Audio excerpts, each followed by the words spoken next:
Good evening, and it's great to have you with us here on a Wednesday night. And we begin tonight with President Trump in front of the world on Syria, on Bashar al-Assad, on the apparent chemical attack that killed so many families and children. The president today condemning the horrific attack, killing dozens in Syria, calling it, quote, an affront to humanity, saying his attitude towards Syria has changed very much. The graphic images seen around the world, more than 80 men, women, and children dying. Those who did survive, gasping for air, hosed off.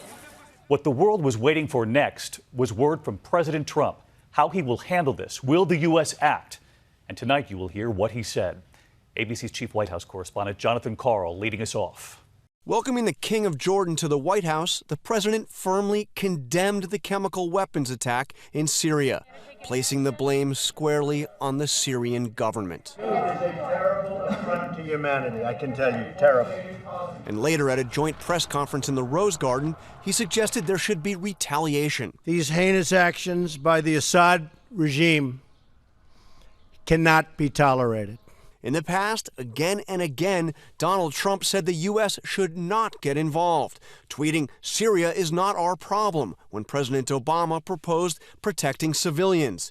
And after Assad's massive chemical weapons attack in 2013, he tweeted, "Do not attack Syria, fix USA," adding, "If you do, many bad things will happen, and from that fight, the U.S. gets nothing." But now the president says these horrific images have changed his views on the Assad regime.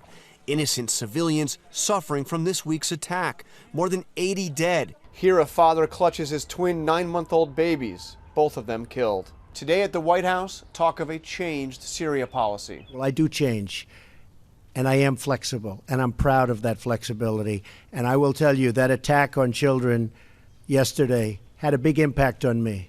Big impact. And it's very, very possible, and I will tell you it's already happened, that my attitude toward Syria and Assad has changed very much. Trump blames President Obama for the humanitarian crisis, but acknowledges it's now his challenge to solve. I now have responsibility, and I will have that responsibility and carry it very proudly. I will tell you that. It is now my responsibility. Can I just quickly ask you if the chemical attack crosses a red line for you? It crossed a lot of lines for me. When you kill innocent children, innocent babies, little babies, with a chemical gas that is so lethal, people were shocked to hear what gas it was. That crosses many, many lines, beyond the red line, many, many lines. But he gave no indication of what he may do. Well, one of the things I think you've noticed about me is militarily, I don't like to say where I'm going and what I'm doing. I'm not saying I'm doing anything one way or the other, but I'm certainly not going to be telling you. Today, King Abdullah made it clear the world is looking to President Trump.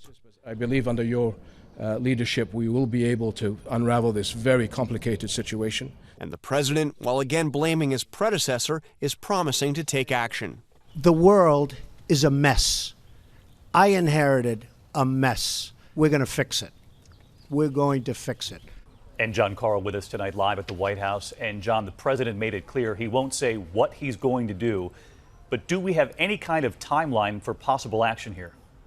White House officials say this is very high on the agenda. In fact, the president himself chaired a meeting of his National Security Council today here at the White House on the chemical weapons attack. But, David, no timeline yet for a response. All right, John Karl leading us off. John, thank you. We just heard President Trump saying their Syria crossed not only a red line, but several lines. We also saw UN Ambassador Nikki Haley today holding up pictures saying if the UN doesn't act, the U.S. may have to.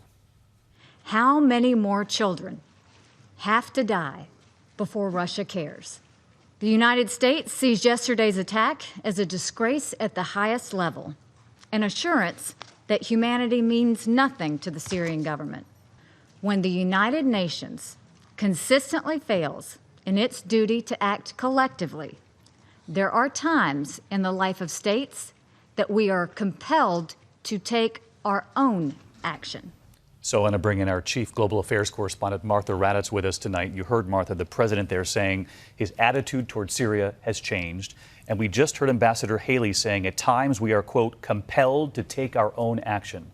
For Americans at home tonight wondering what is going to happen, what next? Well, I think what we have to look at, David, is what is the goal here? Do they want to prevent further attacks? Do they just want to punish? Or do they want to get rid of Bashar al-Assad? We don't know. In 2013, there were an array of airstrikes possible at that time when President Obama said they crossed the red line. They didn't use them. They still had that intelligence. But most of those chemical weapons, the stockpiles are gone. So the chemical weapons used here were hidden. This is much more difficult. And as we heard, they met with the national security team today. Martha, thank you.